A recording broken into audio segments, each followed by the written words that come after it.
I'm in Norfolk. I'm on my way to an RAF base to give a talk to the officers mess tonight. And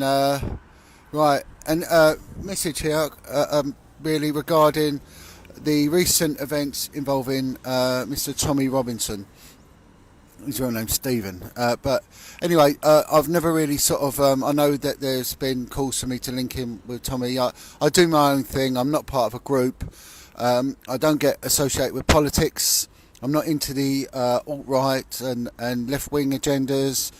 I don't involve myself with the sort of Muslim, non-Muslim thing. And I just want to make it clear regarding Muslim groom gangs, yes, they are a menace. They're a scourge on society. I don't comment much on them. I know people have criticised me because they weren't my reality.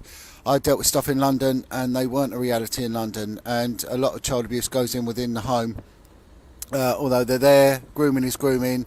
So whoever takes the lead on Muslim grooming gangs, good on them. As long as it exposes child abuse, then good on them. I'm behind them all the way. So I'm going to speak about Mr. Tommy Robinson and the video that was going viral. Apparently it's been removed. And I want to reach out to him really and say that you have been badly, badly wronged.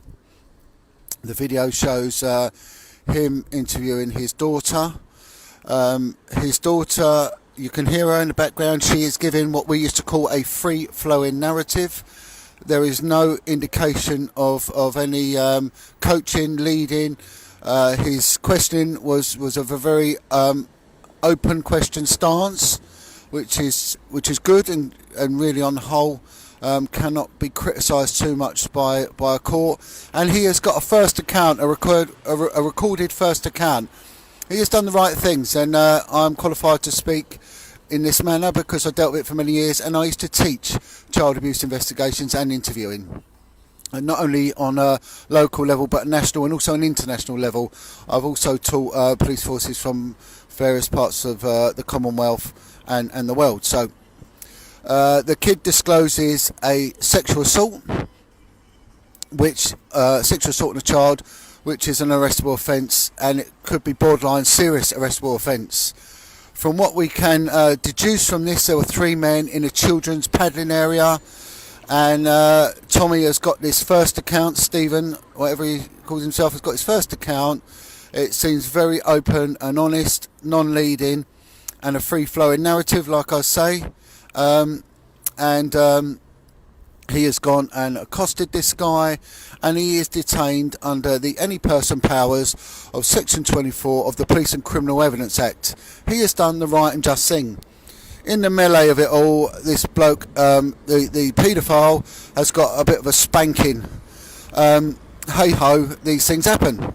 Now, Bedfordshire police have turned up by the looks of it, and I don't know what's gone on with these 3 guys, but they've arrested Tommy Robinson for common assault. Now, common assault is a non-arrestable offence, as was, although the parameters have changed.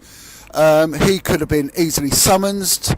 They know where he lives. They've had dealings with him many times in the past. There was no need to arrest him. If they was interested in what they class as a continuation of the offence, which is what they were stating, then that is to prevent a breach of the peace. Now, the way to look at this, the breach of the peace, you've got to remove one of the parties. Why not remove the 3 men who appear to be in cahoots with each other for a serious sexual offence against a young child? There may well be a conspiracy to commit serious sexual offences, and they could have been arrested on suspicion of that. That arrest would have then led to the power to search, seize and detain. They could have gone round there, arrested these 3 guys, seized their recording devices for evidence of a further commission of the offence on there, and maybe a pre-planning on there, and they could have done a thorough search of where they were staying, and that could have also led to property that is under their control, i.e. their home addresses, so under Section 18(1) of the Police and Criminal Evidence Act. So these 3 guys could have been arrested, given over to a CID team, and they could have gone to town with what looks like a group of paedophiles that have winkled their way into a children's play area, which is what they do. But like I said before, they have picked low-hanging fruit, Mr. Tommy there being the low-hanging fruit, and they have gone and nicked him. And I've never spoken out about this guy in the past, but I think he has been seriously wronged. And I think shame on Bedfordshire Police. They have acted maybe unlawfully. I think they've acted within their parameters, but they've done it the wrong way. Yeah, and also, guys, someone's put on there that one of the guys has made an admission. So he's made an admission at the scene, right? That's an unsolicited comment, but it would have been a recorded unsolicited comment had Tommy made a record of it, which he did. So they've got the evidence in a nutshell. It's all there, right?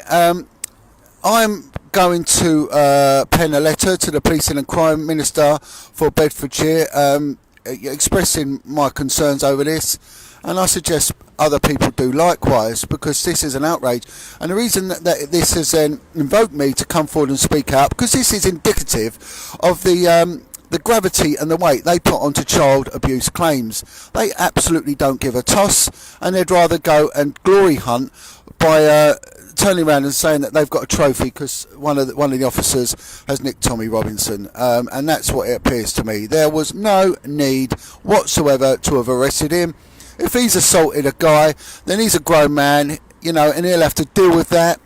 But that could have been done via a summons. There was no need to arrest, detain and take him to a police station. None whatsoever. There would have been no evidential worth in that, and therefore also it would have frustrated the investigation, where them three suspected paedophiles at the scene could have been nicked. The efforts could have been put into dealing with them, and therefore a further, more in-depth inquiry could have taken place. So I am absolutely disgusted. So if there are any people that have got links with Tommy Robinson, you pass on, you know, my concerns to the guy. And on this occasion, I will be putting pen to paper.